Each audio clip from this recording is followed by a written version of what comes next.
Good afternoon, everybody, and welcome to our weekly Korean webinar. We have a fascinating program today that connects what's going on in Eastern Europe with relevant aspects of the situation in Northeast Asia.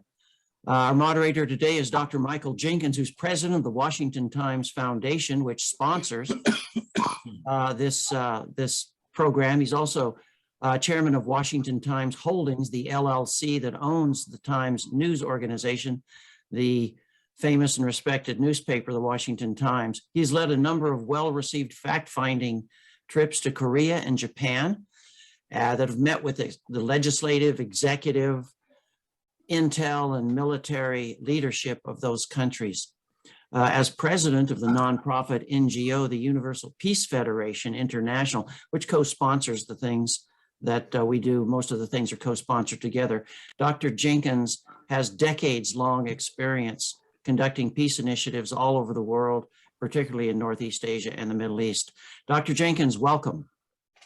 Thank you, Larry. I really appreciate your helping put this together. And I want to thank Dr. John Jackson for his support and Ms. Miri Kamar for helping this Tuesday webinar to come together.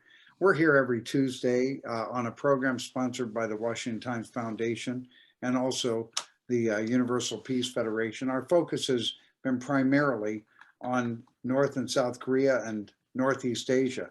But today we're going to cover that area, but also take a look at the situation with Ukraine and Russia too. I'd like to introduce at this time Dr. Bruce Bechdel. Bruce is an award-winning professor of political science at Angelo State University, a retired Marine. He's formerly on the faculty of the Marine Corps Command and Staff College and the Air Command and Staff College.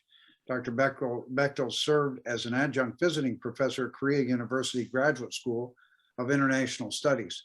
He was an intelligence officer with the Defense Intelligence Agency, eventually serving as senior analyst for Northeast Asia in the Intelligence Directorate, J2, on Joint Staff in the Pentagon. Formerly sat on the editorial review board of the East Asian Review from 2005 to 2009, served as the editor of the Defense Intelligence Journal. He's currently the president of International Council on Korean Studies and serves on the board of directors of the Council of the U.S. Korean Security Studies. He's the author of quite a number of books, the most recent being North Korean Military Proliferation to the Middle East and Africa, Enabling Violence and Instability. Also, earlier he wrote North Korea and Regional Security in the Kim Jong-un Era, A New International Security Dilemma, and many other books. And we're just honored to have him. He's a regular with BBC, CNN, CBS, and Fox, and so on. And we want to welcome Dr. Bruce Bechdel. Bruce, great to have you back again. Thank you, Michael. It's a pleasure to be back. I must apologize to our audience for the nerd-like glasses that I'm wearing. As I told Larry and Michael before we started, I sat on my glasses yesterday, so I'm wearing my father-in-law's glasses, and he and I do not have the same taste in eye care. Let's just put it that way. So Larry asked us to talk, Larry and John both asked us to talk about North Korea, China, and Russia, essentially, especially North Korea, but relate that to what's going on in the Ukraine today. And my good friend and colleague, Greg Scarlett, who is originally from Romania, he's now an adopted Virginia boy, but he will really be able to give you some good insight into Ukraine. I'm going to give you some insight, hopefully that you'll find interesting, on how North Korea was formed and how they've evolved into this relationship that they have with Russia once again. So let me start off going all the way back to following World War II, when the United States and the USSR split the Korean Peninsula in half, and we got lucky and were able to get Seoul in our half. By the way, in Korean, Seoul means capital city.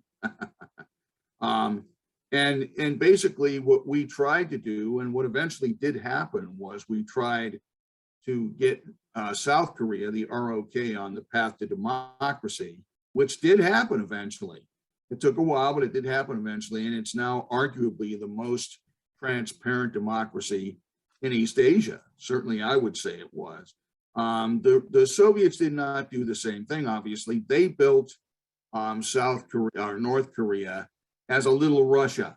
That's really what they did. We see, and we have seen for the past, since 1994, really, 95-ish, we've seen a lot about North Korea and the relationship with China.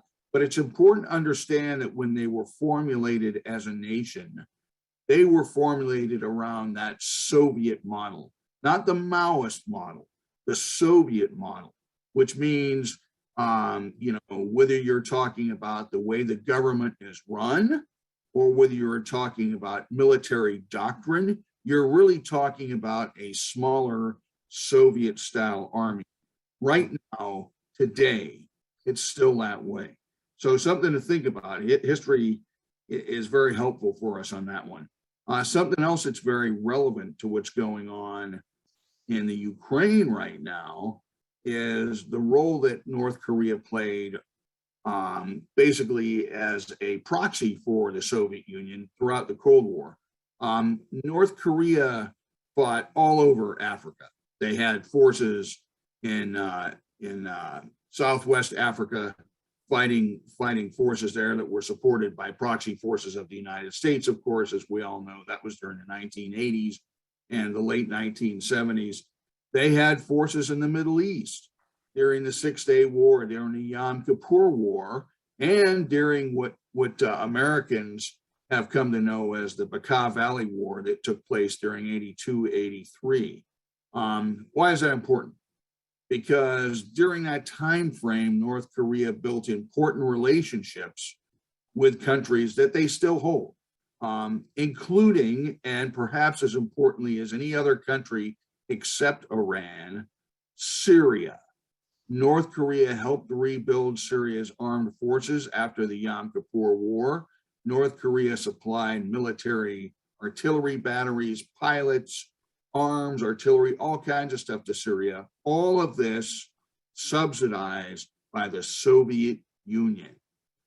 So why do I bring this up? Why is this so important? Because in 1990, after the Berlin Wall came down and Russia became Russia and the USSR broke apart, the Russians informed the North Koreans that they were cut off. From now on, all those billions and billions of dollars of subsidies that they'd been getting from the Russians, the Soviet Union, that is to say, were now gone. And any tanks, trucks, planes, foodstuffs, electricity, fuel, anything that the North Koreans were going to buy, that we're going to get from the Russians, would have to be in the form of US dollars, German Deutschmarks, or Japanese yen. And that kicked off a time period in the 1990s when Russia actually was striving to become closer to South Korea than it was to North Korea. Well, the more things change, the more they stay the same, right? So in the 2000s, we started to see that change. Of course, we saw Putin rise to power in Russia, and many of the old paradigms came back, although I wouldn't quite put it that way. As the late great John McCain once said, Russia is now the world's largest gas station run by the mafia. Not sure that's changed a whole lot yet. But I guess that makes Putin the biggest mob boss, right? Yes. That did start things changing gradually between North Korea and Russia. To the point that by the time we reached about 2011, we were starting to see a much closer relationship.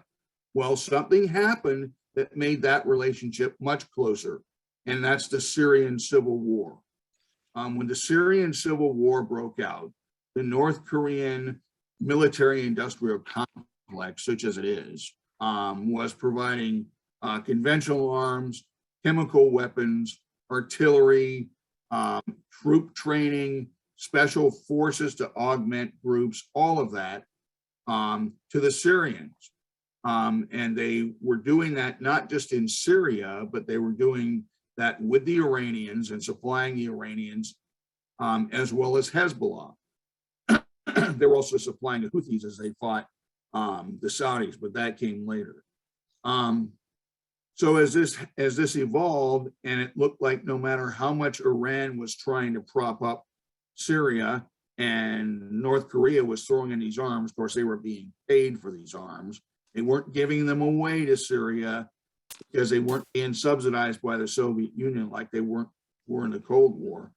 As it became obvious that this situation was simply becoming untenable, the Russians stepped in. And we all know about that. Excuse me.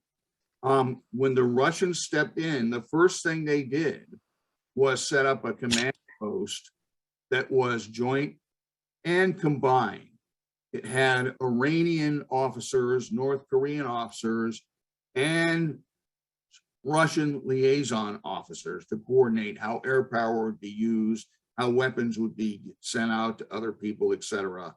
The Russians were not giving the Syrians chemical weapons or Scud missiles. That was all the North Koreans. The Russians were doing a whole lot, though. And as that happened, we then saw this relationship become even closer. And what happened after the Syrian Civil War was around 2000, or it's still going on, but after it died way down, we started seeing a lot of missile tests of North Korean systems that we hadn't seen before. For example, the Iskander Missile is a missile that is it's a short-range ballistic missile, but it has a CEP of 30 meters. What does that mean? Take your pen out of your pocket, place it on the ground, draw a circle that's 30 meters around. That's how accurate the Iskander missile is. And the North Koreans have it now, and it's pointed at South Korea, and the Russians gave it to them.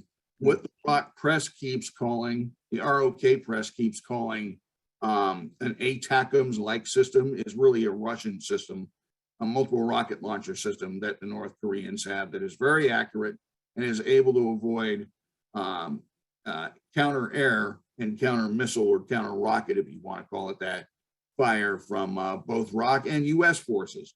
So these are just two examples of several types of systems that they got from the Russians that they're continuing to test, one of which was just tested 3 days ago. So interesting stuff. North Korea's support for Russia internationally in both their statements and their actions have been overwhelmingly positive. North Korea has shown itself in this Ukrainian conflict to be nothing more than a reliable ally of Russia. In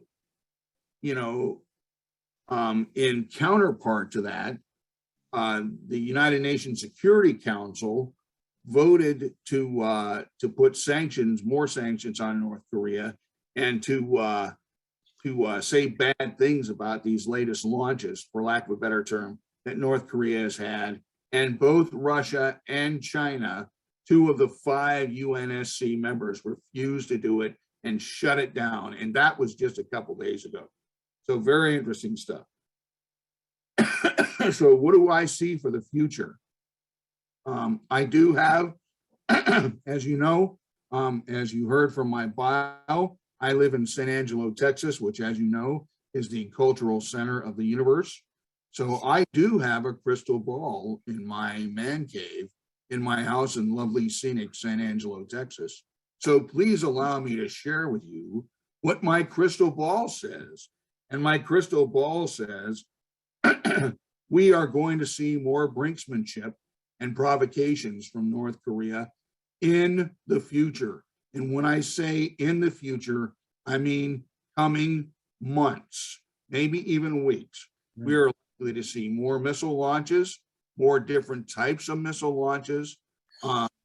We are probably going to see a satellite launch. When you hear me say satellite launch, remember EMP, because that's what they were probably trying to do with the past two satellite launches. We're also possibly going to see a nuclear test again this year. We haven't seen one of those since 2017. It's been a while. So something to look out for. And why would they be doing this? They would be doing this as much out of support for their ally, Russia, as they would be simply to make sure that they can test these weapons and make sure they're operational. So before I turn it over to my good friend, Gregore, I would like to just say a couple of things about China. Is China working with Russia? Well, not really. But here's what they're not doing. They're not getting in their way. And they're continuing tacit support of China by backing North Korea. One last thing, and this is something for y'all to look for in the future. When the quit subsidizing North Korea in 1990, 4 years really, almost 4 years for the Chinese to start those subsidies again, which is why we saw massive starvation and an electricity grid falling apart and all that stuff. While China has subsidized North Korea somewhat since 1994, they are not doing today or back then, nor have they ever subsidized North Korea the way the Soviet Union did. They just haven't done it. So are we likely to see more Russian subsidies of North Korea coming now that Russia has shown it wants to flex its muscles on the geopolitical stage? I think that's a possibility. And with that, I'll pass it back to my good friends. Thank you. Thank you, Bruce. That's very, very important presentation. I never forget your presentation on one of our other webinars that helped us understand how the proliferation from North Korea is ongoing to spread the nuclear threat throughout Africa and the Middle East. But thank you so much, and we look forward to having a little discussion here. I'd like to introduce at this time Mr. Greg Scarletou, Executive Director of the Committee for Human Rights in North Korea. Greg is the Executive Director of the committee for many years and has coordinated 28 human rights in North Korea publications addressing North Korea's human rights situation and the operation of its regime. He's a visiting professor at Hankook University of Foreign Studies in Seoul and is an instructor and coordinator of the Korean Peninsula and Japan class at the U.S. State Department's Foreign Service Institute, which is basically the class for Foreign Service officers. Greg is the Vice President and Executive Board of the International Council on Korean Studies. His work has really been very well respected throughout the world, well known at the Korean Economic Institute. He's over 6 years of experience in international development with projects funded by the U.S. Agency for International Development. For 15 years, Greg has authored and broadcast a weekly Korean language Scarletou column to North Korea for Radio Free Asia, a seasoned lecturer on Korean issues.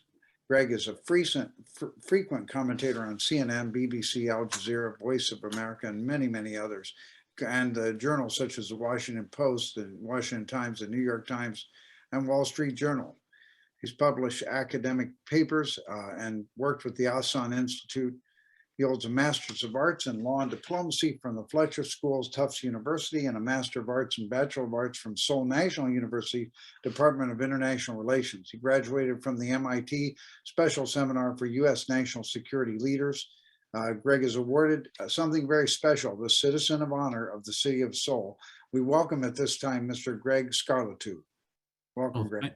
Thank you so much for the extraordinarily kind introduction. It's terrific to be once again together with this wonderful group.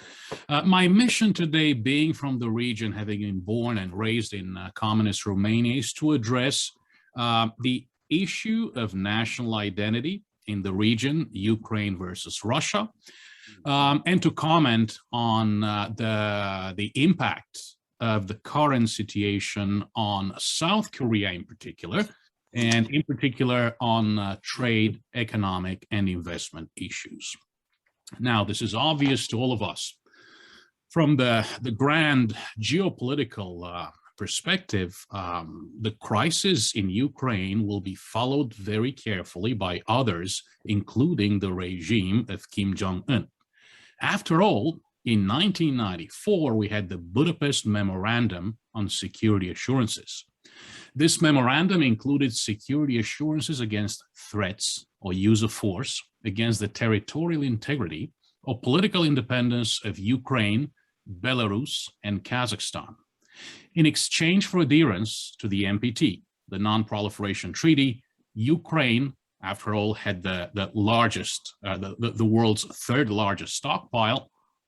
Well, they had physical control, but not operational control, of course. But in exchange for that stockpile, this memorandum guaranteed the territorial integrity and independence of Ukraine. Eventually, beginning in 2014, one of the very guarantors, the Russian Federation, initiated this aggression against Ukraine.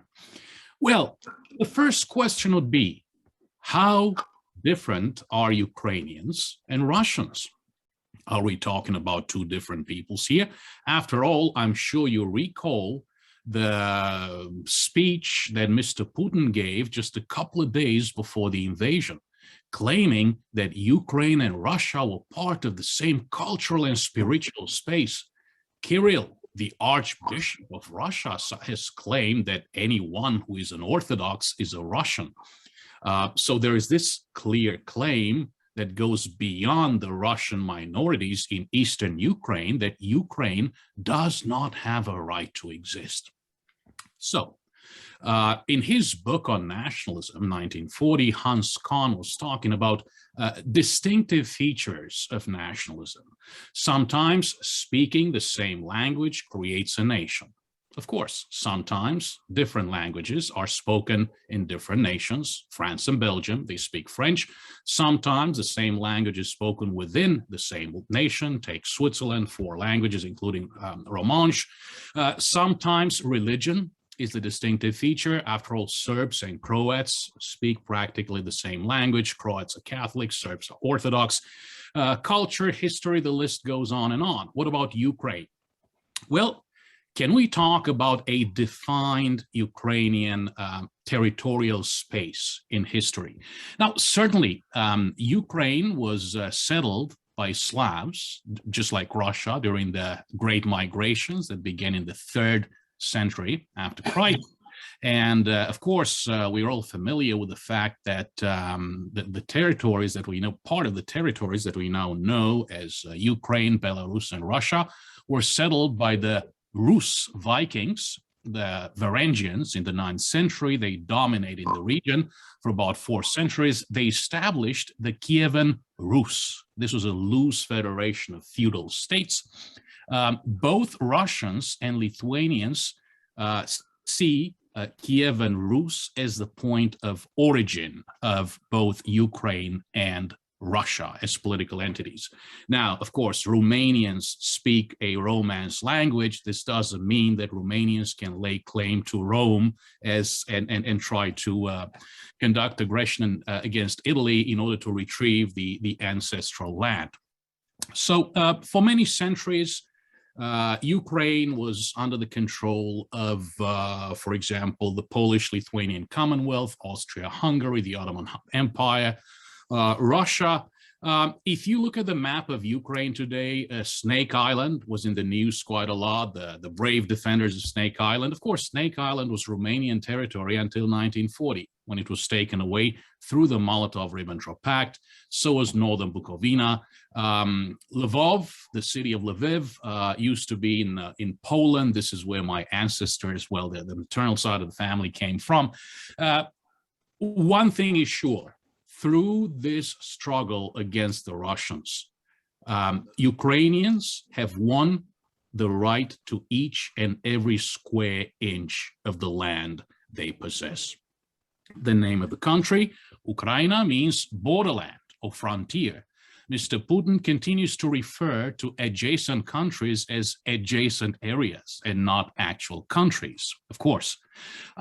So it's definitely not territory. It has changed over the years, and now, for sure, again, they own each and every square inch of the current territory that they're fighting for, and we're all rooting for the Ukrainians. It's definitely not religion, because Western Ukraine in particular, having been part of Poland, is predominantly Catholic, Orthodox in the East. What is the bond that holds Ukrainians together? My answer would be language.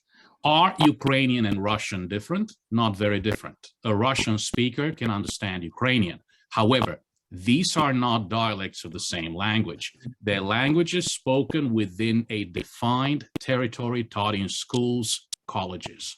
Dialects, of course, there are Ukrainian dialects spoken within different areas of Ukraine, and there are Russian dialects spoken within different areas of Russia. So, of course, to make a long story short, it is truly hard to argue based on history, language, and culture that Ukraine is not a defined national entity. Of course, what's happening now happened before, and we all remember the Crimean War of 1853 to 1856. The French were trying to protect Catholics in Palestine under the pretext of protecting Orthodox in Palestine. On the Russian side, tensions developed. Truly, the whole story was that the Russian Empire was pushing into Eastern Europe under the pretext of protecting Orthodox Christians. We know what happened, the Crimean War, 1853 to 1856. Basically, it was at the time the kingdoms of France, Sardinia, Piedmont, Sardinia, France, the Ottoman Empire, and the United Kingdom that eventually defeated Russia. We see, at least in Mr. Putin's mind, a similar push to present himself as the protector of Eastern Christendom, at the very least. Things might have been different toward the end of the Cold War, when back then, if you remember, the Soviet foreign minister, Eduard Shevardnadze, was flirting with ideas such as Immanuel Kant's idea of investing the legislative with war powers. Unfortunately, the crux of the issue in Russia is that there is always a drift toward investing the executive with excessive war powers. Eventually, this ends up with one man in charge. What's the best we can hope for? The best we can hope for is no nuclear war. Putin will not last forever. He will eventually die. Probably the Chechens and other will reignite separatist movements. Russians will be scared. We'll see another strong man in charge. And regrettably, this cycle is going to be repeated.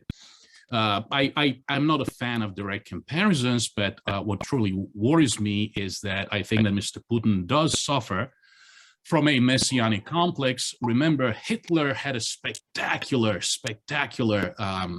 ascent from being an impoverished panhandling painter on the streets of Vienna to the very top of the Nazi regime.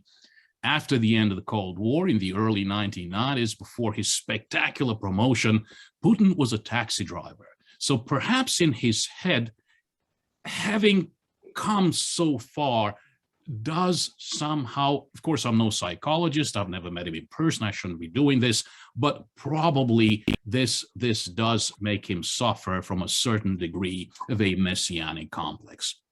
But enough about Putin. What about South Korea? Well, of course, opinions of the Soviet Union in South Korea were low during the Cold War, and the lowest point was September the 1st, 1983, when the Russians shot down Cal Flight 007, 240 passengers, 29 crew members died. In 1988, during the Seoul Olympics, our guys, the Americans, got into a little bit of trouble. I think at the J.J. Mahoney's at the Hyatt Hotel, they got into a fight. The Russians, in contrast, were very well behaved, so they gained some traction in South Korea. the president at the time, President Roh Moo-hyun, came up with the idea of establishing diplomatic relations with communist countries and former communist countries, his Nordpolitik, modeled upon, of course, West Germany's Ostpolitik. So South Korea established diplomatic relations with the USSR in 1990. Of course, these relations were inherited by the Russian Federation. And ever since, across multiple South Korean governments, administrations, South Koreans have somehow hoped for good relations with Russia with two goals in mind. Number one, this would be helpful in terms of rapprochement between the two Koreas. This would be helpful in terms of achieving the long-term goal of national unification. On the other hand, multiple South Korean administrations, both conservative and progressive, have had this grand vision of a better North Korea that's changed, democratized, reformed, with the possibility of establishing railways and pipelines all the way from Korea and why not Japan, all the way to Western Europe, having the ability for these highly industrialized economies of Northeast Asia, Korea, Japan, why not China, to tap into the vast natural resources of the Russian Far East. Under the current administration of President Moon Jae-in, that's about to end very soon, of course, Koreans are going to the polls in just a few hours. Under the current administration of President Moon Jae-in, during his visit to Vladivostok, during the third Eastern Economic Forum in September 2017, he articulated his new Northern policy, aiming to boost economic cooperation between Russia and South Korea. He came up with the idea of a 9-bridge strategy, importing more LNG from Russia and constructing a gas pipeline via North Korea in the future. Hello, political risk analysts, LNG from Russia, pipelines going through North Korea. Of course, number 2, boosting transportation via the Trans-Siberian Railway and connecting it with the Trans-Korean Railway in the future. Number 3, modernizing and constructing ports in the Far East, such as the port of Zarubino. Number 4, building the Northeast Asian supergrid to connect the Republic of Korea, China, Mongolia, Japan, and Russia, as well as sharing electricity from renewable energy resources. Remember, energy transmission, electricity transmission in Northeast Asia is extraordinarily inefficient. There is no regional grid. Each country has its own grid. Number 5, developing the North Pole route to promote its commercial use. Number 6, building ice-breaking LNG carriers for polar travel, and also constructing shipyards. Number 7, expanding South Korea-Russia agricultural cooperation by engaging in seed development, cultivation, technique research, and so on. Number 8, creating a marine product complex in Russia's Primorye Krai, in the Primorye province, and expanding fishing quotas, and also creating an industrial complex in Primorye. Well, the bottom line is that all of these plans that surely would make sense if we were dealing with a democratized, peaceful, reformed Russia, they don't make much sense under the current circumstances. This simply cannot be implemented, even prior to the Russian invasion and the atrocities being committed as we speak in Ukraine. Although bilateral trade increased in years prior to COVID, it fell short of expectations. South Korea represents 3.6%, or represented 3.6% of Russia's total foreign trade.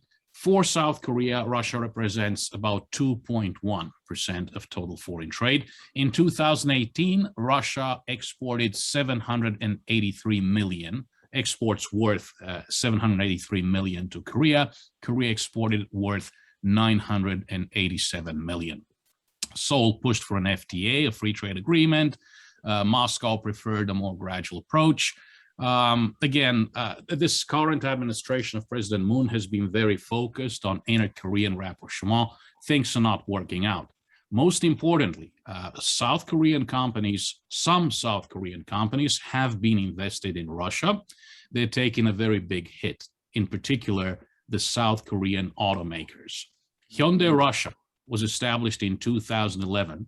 They've been producing 215,000 units annually, exporting, selling the domestic market, and also exporting to Lebanon, Egypt, and Kazakhstan. Very recently, they had acquired a GM plant. Well, Hyundai's plant in St. Petersburg was closed just a few days ago on March the 4th. So that plant is not operational. So definitely the crisis in Ukraine and the fact that Russia has become an international pariah, subject to, rightfully so, to sanctions for probably many years to come, is taking and is sure to take a serious toll on current South Korean economic interests. Of course, remember, South Koreans have been with us, as difficult as that might have been, on Iran sanctions. Of course, they got a few exemptions initially. Most of South Korea's imports from Russia are minerals. This is an economy that still relies on a hardcore industrial base. It is very core. They depend on energy imports. They depend on mineral imports. And again, these are going to be tough circumstances for the Republic of Korea moving ahead. On the other hand, one has to remember that, of course, what is happening right now, and we're most likely all in agreement, we see the crime of aggression having been committed by Russia. We see most likely war crimes being committed against the Ukrainian population. This is absolutely unacceptable. After all, here we are talking about a UN member state. We're talking about a European country. We're talking about close to 2 million people who have been turned into refugees, the worst European refugee crisis since World War II. We're talking about old European cities being turned into smoldering rubble. So no price is too high to stop this madness. And of course, South Korea perhaps was a little bit slow to go along with this impressive international coalition. But it's great to know that the South Koreans are with us, despite the fact that they will incur certainly a cost in terms of Korean trade and investment. I am going to stop here. My 15 minutes are up, and I will be more than happy to take some questions, if any. Thank you very much for listening. Thank you. Thank you, Greg and Bruce. This is just excellent. We'd like to go right into some Q&A. The audience is sending them in by the chat, and there's some other questions coming in. First of all, for Bruce, can you give us your perspective? North Korea voted to reject the UN sanctions or condemnation of Russia, along with Russia and 3 other nations.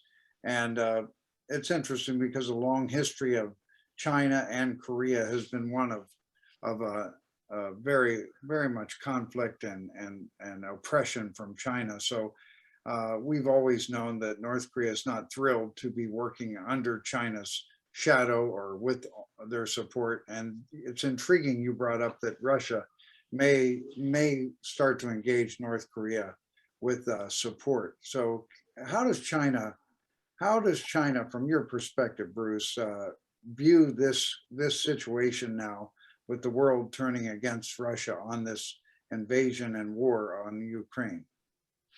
Well, I can't read Xi's mind, of course, but I mean, I wish I could. I really can't read Kim Jong-un's mind. Now, that would be a wild mind to be able to read, right? But you know, certainly, I think China tacitly supports what Russia is doing. And remember the fact that You know, Europe may be pulling back on getting a lot of the natural gas they're getting from Russia.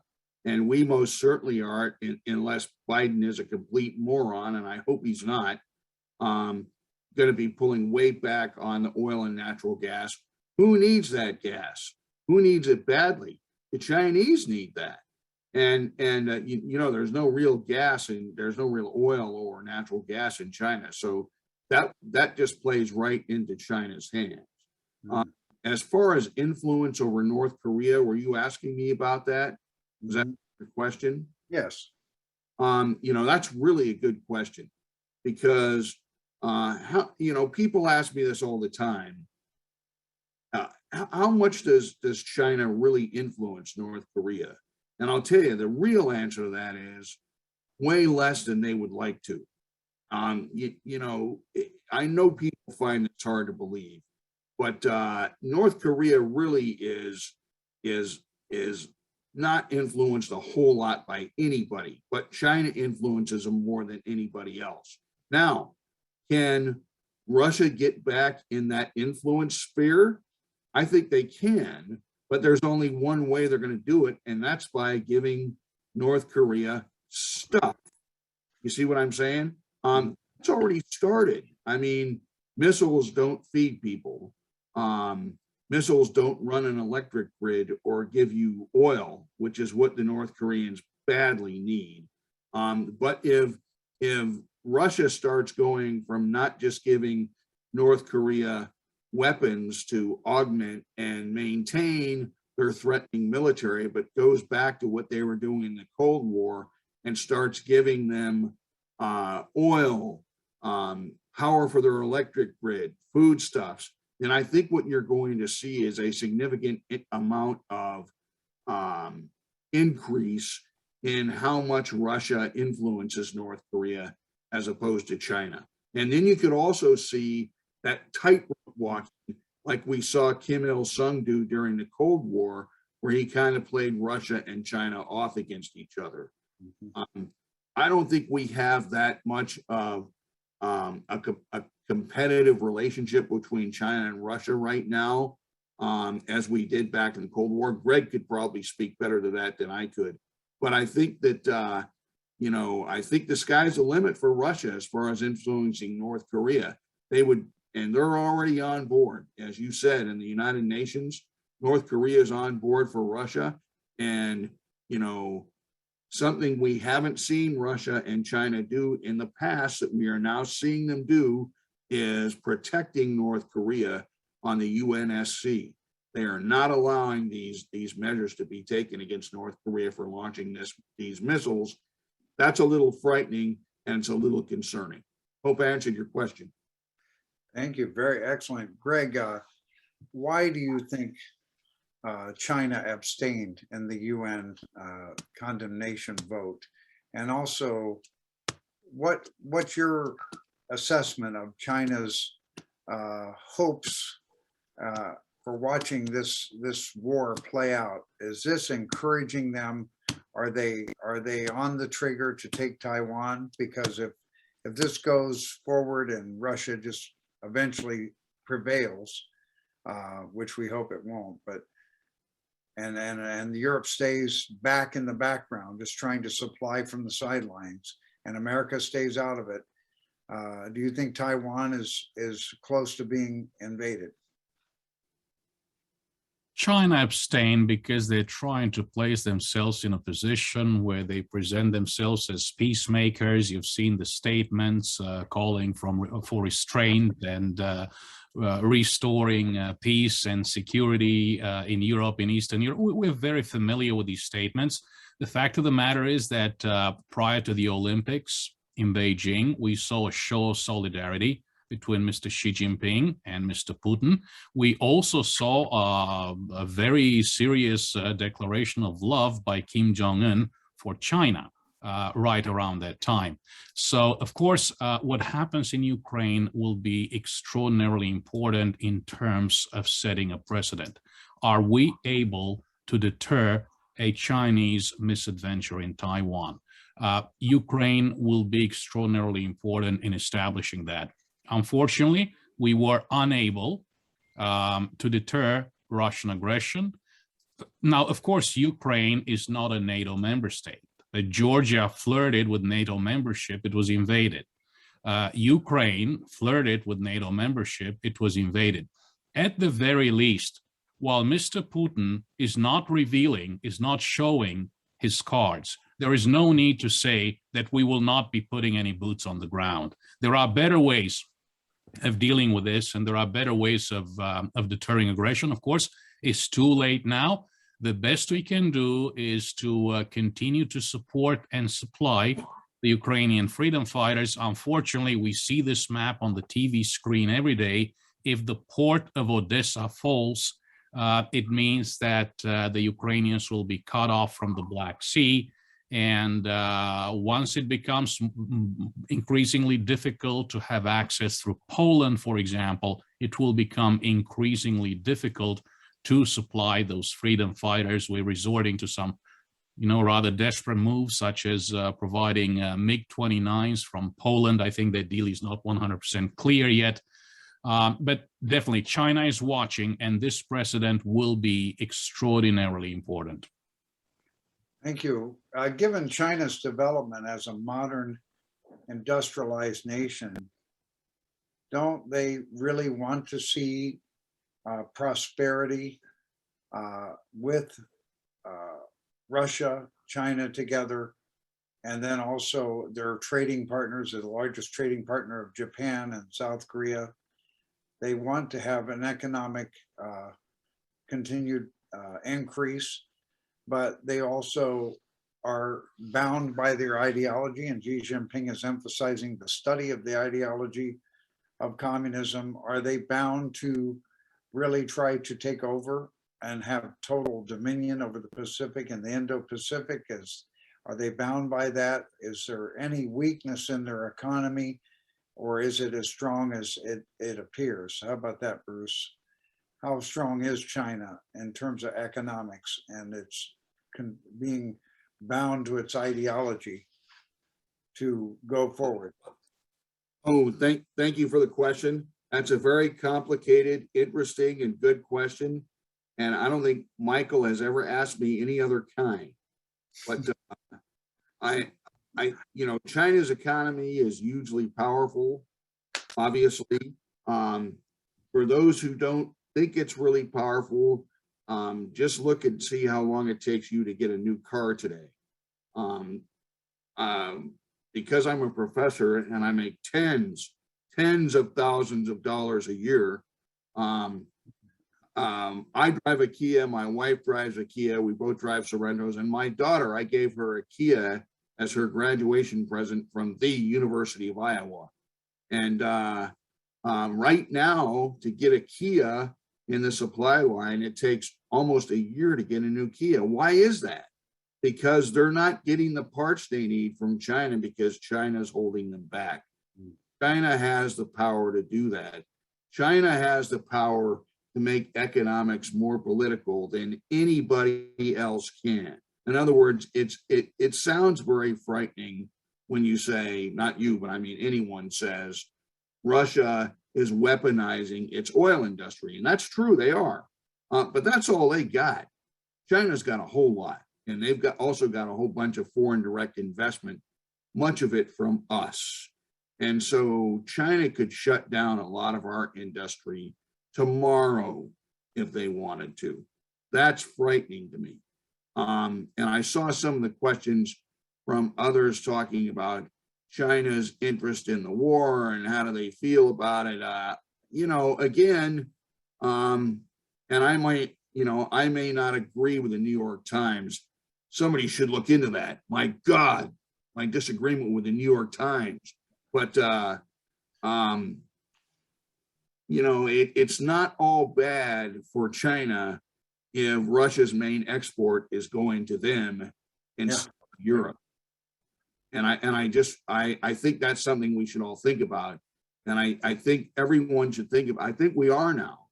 I think it's important that we understand not only is China's military growing in power, so is their economy. And this is something that needs to be contained and forced to become more transparent, the same as their military does. And I'll just leave it there. Thank you, Bruce. So Greg, if we get into a war in Europe and China moves on Taiwan, can America prevail? A war in Europe, meaning a war involving the activation of Chapter 5, a war involving NATO? Yes. Well, this was the original plan, fighting a war on two fronts and being able to fight a war on two fronts. Mindful of that, we will have to Mute, please, everyone. Thank you. Go ahead. we will have to ensure that we stand by our allies, both in the Asia Pacific, both Korea and Japan, and our allies on the Eastern Front in Eastern Europe. We are sending some assets, but they're absolutely insufficient. This is barely a tripwire. So again, Bruce knows much more about this, but yes, the initial plan was to fight a war on two fronts. Again, we do need very badly to enforce the front lines. May I chime in on that for a minute, Michael? Please. Just so everybody's clear, given the current state of our military, which is not bad, frankly, even though, you know, we've seen some things that are discouraging. And I don't want to seem biased here, but Donald Trump did a lot of good things to build up our military. It is a pipe dream to think we can fight a war on two fronts. We cannot fight a war on two fronts. We cannot fight a war on two fronts. We cannot fight a war on two fronts. It's just not possible. Our Navy, the US Navy, has less ships now than it did at the end of World War I. Better equipped.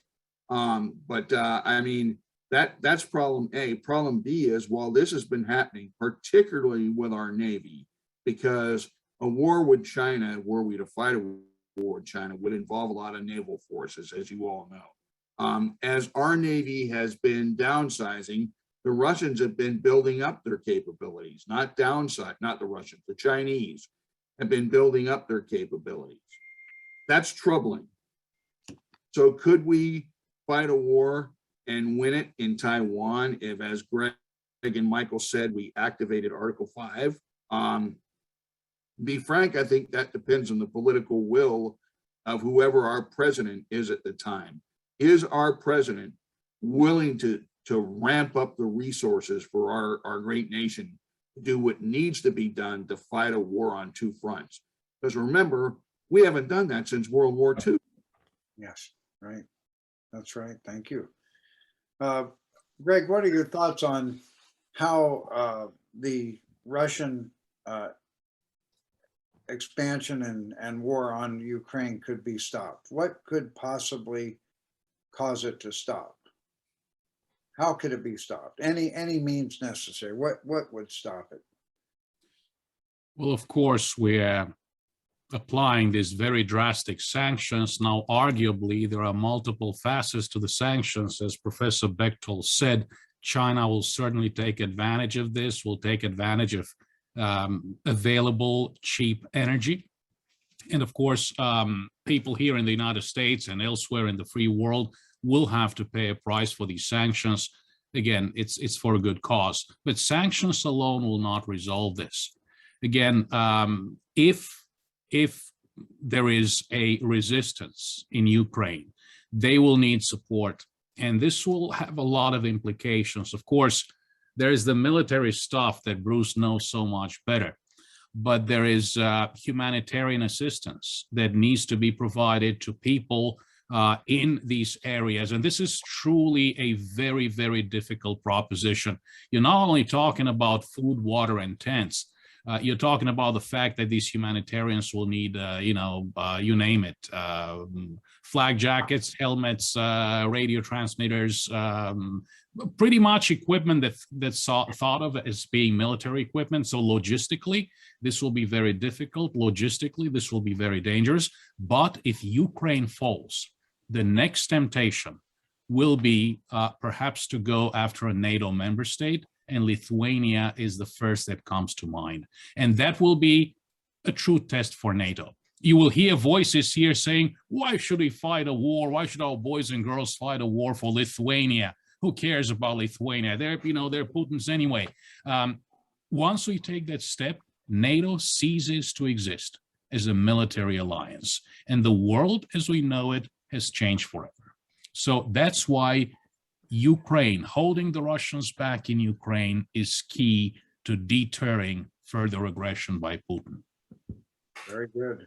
So, Bruce, the sanctions, if the oil shifts over to China, that stopping the oil flow to other countries in Europe and the United States is not necessarily going to be a big game changer for the economy of Russia. And how about the other sanctions? Is Russia really going to be hurting, or can they maintain the next year at full force to complete whatever's needed to take over Ukraine? Well, you're really asking the great questions today, Michael. I mean, that is the question. And Greg and I are of one mind of this, although Greg's mind is much stronger than mine is since he's younger and has drank a lot less. But, sanctions are, we often hear, Greg and I have been in this argument several times before with others. People often say sanctions don't work. That's simply not true. Sanctions don't work if you don't enforce them. Sanctions don't work if you don't put the right sanctions on. Sanctions don't work if you just put token sanctions on. Yes, yes. Give you an example of that from last week. Our administration put sanctions on some, but not all Russian banks on this using the SWIFT code. Now, why in the world would they do that? We could have shut, of course, the SWIFT code is controlled, I believe, is it out of Belgium, Greg? So, I mean, any of us, I have a Korean born wife who has family in Korea, as does Greg, and some of you others probably do as well, folks in other nations. Every time we send funds back and forth, our bank has to have a SWIFT code, right? And the SWIFT code is obviously controlled by the Europeans and us. So it's not just something that we can unilaterally impose. But gee whiz, come on. If we openly and behind closed doors put pressure on our European allies, I believe we could have the SWIFT code shut down for the Russians. We could have done that last week. So that's just one example of sanctions that should and could work. Shutting down the companies that do business with Russia, shutting down all of the banks in the United States that do business with Russia, shutting it down, not shutting down our own banks. These are all things that we can and should do. And we now live in a globalized world. So, it's just as much about economics as it is about combat power. And I truly believe if we use sanctions the way we can use sanctions in coming weeks, we can really shut the Russians down. We don't have to fire one round. We can use sanctions to do it. The question is, do we have the nerve to do it? And do our European allies and our democratic allies in Asia, such as Japan and the ROK, have the will to do it? I hope so. I hope as people continue to see those images of what's going on in Ukraine, that their governments are motivated to do that. But as of right now, the United States has not put sanctions into effect, at least in my opinion, the way they could have. So let's see how that goes.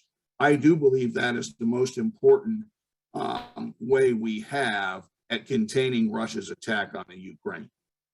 That's important for us to understand. To our listening audience, we really have to understand that we have to put the sanctions on completely. And we've got to emphasize that. And Senate is working on it. We've got bipartisan cooperation. A lot could happen. Final question, and then we'll just have your final comment with this question. Greg, does North Korea still envision in its vision of the future the same way that Kim Jong-il and Kim Il-sung envisioned the reunification of Korea under North Korea? Is there still a vision to have that happen?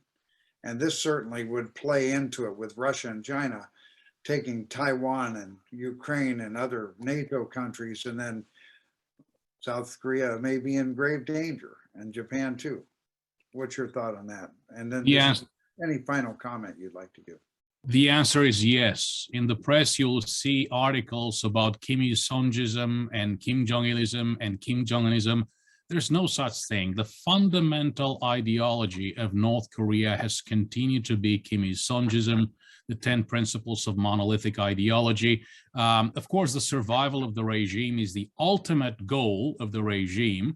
There is no political competition inside North Korea. The only competition is free, prosperous, democratic, economic powerhouse South Korea. As preposterous as that might sound, from the viewpoint of the Kim regime of North Korea, for as long as South Korea continues to exist in its current shape and form, that will be the gravest threat to the long-term survival of the Kim regime. So no, as preposterous as that might sound, the Kim regime has not given up on the fundamental strategic objective of subverting, undermining, and eventually bringing South Korea under its control. Boy, that's so true. Thank you. Thank you, Greg. And Bruce, final comment on that. Do you think North Korea would be emboldened to make a step forward towards South Korea during this time if China moves on Taiwan? And it's seen that America is doesn't have the will to stop it all? Are you asking me, Michael? Yes, yes. Oh, okay, sure. I think they will. In fact, as I said in my earlier monologue, can we call it that? Yes. As I said when I first spoke, I think we're bound to see provocations. Now, to me, there's a difference between brinkmanship and provocations. Okay, brinkmanship is like what we see when they fire a missile into the East Sea, which some of you call the Sea of Japan. My wife would never allow me to do that, but Eastern Sea, yes. or when we see them pop a nuke, right? That's brinkmanship. That gets the world nervous and excited, but it doesn't hurt anybody. Provocations are different. Provocations are something we see along the de facto maritime DMZ that they call the Northern Limit Line off their west coast, where we've seen them attack islands with an MRL battery, or sink a South Korean corvette, or other things, or firefights along the DMZ. Those are provocations. Those are, and we see those every few years. Those are designed to inflict casualties, to cause panic in the South, to make Americans and South Koreans go, somebody's got to do something. What do we do? And in the end, we do nothing. Maybe we put sanctions on, which may or may not be applied as they should. So yes, the answer to your question is we are likely to see brinkmanship, but I think something else everybody needs to really think about is we are also likely to see provocations during this time period. Provocations involving violent acts by the North against the South, meant to inflict casualties and cause panic in places like Seoul. Thank you both so much. This has been one of the best sessions, and we will be inviting you back. The election is about to take place, and the ROK, the outcome, which will be very, very significant for the future, also there. We thank our audience, and we really encourage you to come every Tuesday. We have a different program, mainly focused on the 6 nations around North Korea and South Korea, and then also now Ukraine. We can't avoid it. We have to talk about it as much as possible. I think we were encouraged today that if we strongly stand as Americans, that's the real hope of allowing Ukraine to survive. And I think, and Europe too, of course, but I think America has to lead the way. Thank you both so much. And I really thank our audience for tuning in, and we'll be here next Tuesday again. Thank you so much. Thank you, Bruce. Thank you, Greg. We'll see you soon. Thank you.